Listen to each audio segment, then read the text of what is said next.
As the archives and beneath Piscather said, the ring belonged to Gilbert Bates. One of the ways to access Bates Manor would be to cooperate with Cedric Appleby in sabotaging Bates' latest prototype.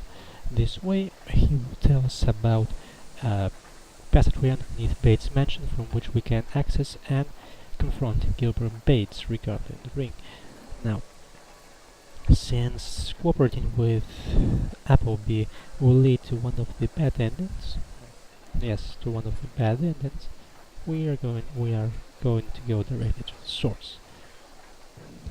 If to all of those you savvy people out there, you'll probably notice that this is topical humor. Gilbert Bates and Cedric Appleby are the only two steam engine crafters in the market. One of them is called Apple and the other one is called Bates. Yes, guess which one is the successful one? Well, that's topical humor. That's 2001 topical humor for you.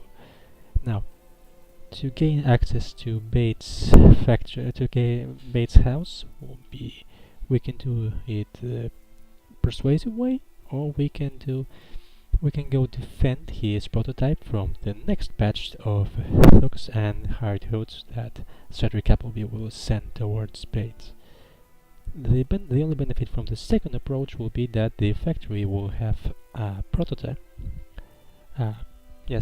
schematic for a firearm that could interest us now, but well, we can survive without it easily. Now then, once we get inside, it will be all plot, so enjoy.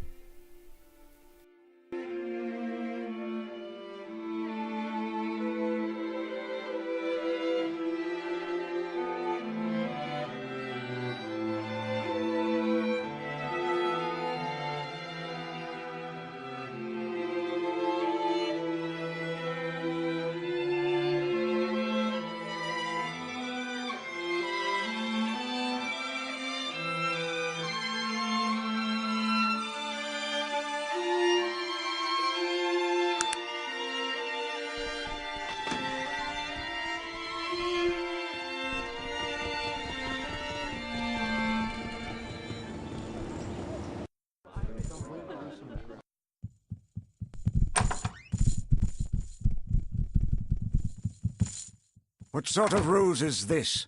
How did you get in here? Great gods! How did you come by that ring?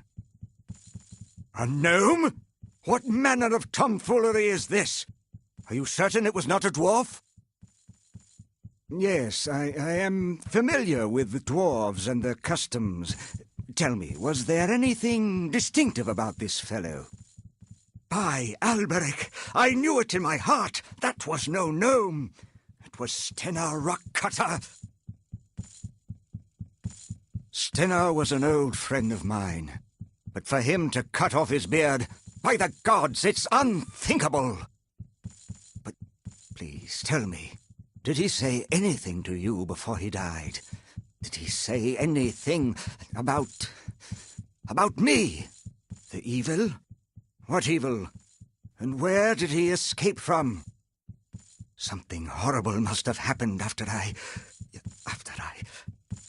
Did he say anything else? I do not know. Even though dwarves reckon time differently than humans, he must have realized that I am now an old man. Perhaps it is because I was but a boy when I betrayed his trust all those years ago. That is quite the long tale. A tale of my shame, it is. It is ironic that my greatest mistake is that which brought me such wealth. As a youth, I was enamored of all things dwarven, so I sought out the nearest clan and attempted to impress them with my grasp of their technology. They laughed. It was obviously a novelty to them, a ridiculous human who had a natural bent towards technology. I suppose it didn't help that I was a mere 14 years old at the time.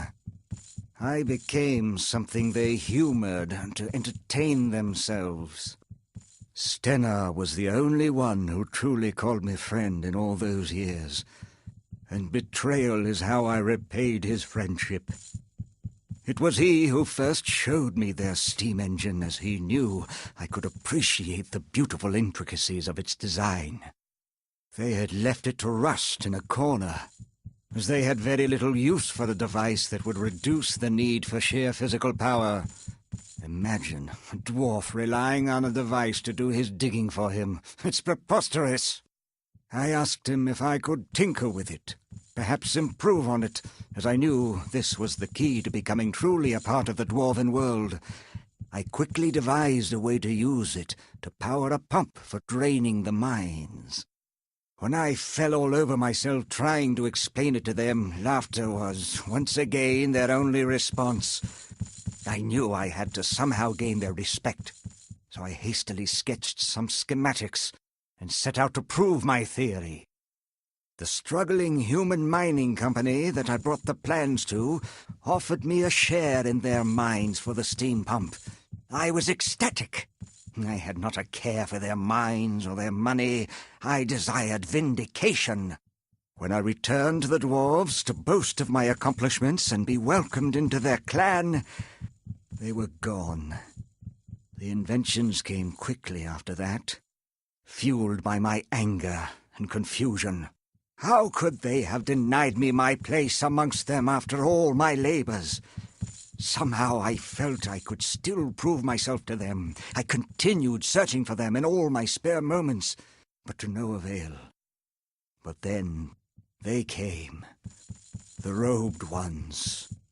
They appeared to me late one night, and they warned me to never speak of, nor try to find the dwarves again. Still being a mere lad, you can imagine the terror that put into me. As my wealth and power grew, I shook off some of my youthful fear and hired the first in a long chain of investigators to locate Stenar and his clan. None of them ever returned with any worthwhile information, and some never returned at all. The ones that did told of vicious traps and creatures attacking them from the shadows. As word of these failures spread, it became more and more difficult to find souls brave enough to take on the challenge. He knew that ring would lend veracity to your tale. I gave Stenner that ring the last time I saw him. Now he is dead. If only we knew what he meant by the evil. I don't put much stock in religious ramblings myself, but if you feel it could help you to get more information on the Panari, you should go to their temple on the northern end of Lion's Head Circle. I'm more concerned with who killed Stenner and why, and what all this has to do with my relationship with the Black Mountain clan. There must be some clue left in the Black Mountain mines. I am certain of this. You seem to be a resourceful individual. Would you be interested in searching the mines for some clue as to their whereabouts? I would make it worth your while, I can assure you. Of course. What do you wish to ask of me? I have never actually claimed that I did. It was just people's assumption. I have invented any number of devices based off its principles, but I did not invent the first one. Such is the enthusiasm, or perhaps the impetuousness of youth, that I did not stop to consider the consequences of my actions. All I could see was a way to gain the respect of the dwarves. It was all that mattered. Yes, it is, and it torments me every day. I was but a child when the robed ones gave me their dire warnings, and I was terrified. They were explicit that I was not to reveal the origins of the steam engine. Of course. What do you wish to ask of me? You don't understand. I was orphaned at a young age. The dwarves represented everything I wanted my family to be.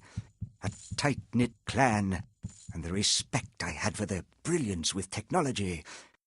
I made the mistake common to youth. I thought intelligence equaled compassion. I needed to belong, to find that I had some worth. My mother died, bringing me into this world. I believe my father died then as well, even though he continued to exist in the world for some 8 more years. he could stand living no longer, he took his own life. He left me decently provided for, and with his grasp on reality becoming more tenuous each day, I believe he felt I would be safer in the care of others. The last thing he did in this life was to give me that ring. That is how much his friendship meant to me. I was devastated when he disappeared with the rest of the clan. I believe I felt more deserted and alone then than I did when my father killed himself. Of course. What do you wish to ask of me? There's not much, really, as Chukka is given to overzealousness in his protection of my person. He rendered the interloper lifeless before I could question him. All he had on his person was an amulet bearing the symbol of the Molokian hand, the eye in the hexagram. They were a religious order of assassins some 500 years ago. Rumors of their continued existence surface periodically, but are usually proven to be hoaxes. I figure this for a new group trying to adopt some of the prestige of the name.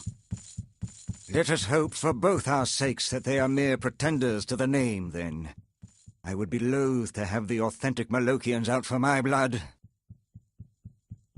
I do not know, but I am beginning to believe they are behind Stenna's death. This all seems to be pointing to my involvement with the Black Mountain clan, doesn't it? That is why I feel it is imperative to find out their fate. Our lives seem to be dependent on it, in fact. Of course. Well, as you know, I am the foremost manufacturer of steam engines in Arcanum, virtually without competition. I am working on a prototype for a smaller, more efficient engine right now, as a matter of fact. I also have various interests in other technological endeavors. It is not much of an accomplishment when old Cedric Appleby is your chief competitor. Poor Cedric. Always was a bit of a blundering fool. I really wish I could have convinced him to come work for me. Cedric and I were close friends when we were children. He was furious that I wouldn't introduce him to the dwarves. Can you imagine? I had a difficult enough time gaining their respect without his simple-mindedness. After I invented the steam engine, he began to despise me. Strangely enough, I wish he was still my friend some days. Of course. What do you wish to ask of me? Well, as you know... Why do you ask? Half-orc? You're not a Labour sympathizer, are you? A unionizer, perhaps? I can assure you, my workers are happy to have the jobs I give them. I treat your people better than any other factory owner, of that I can assure you. Yes, I can understand that, with all the talk of labour difficulties and protests in all the journals.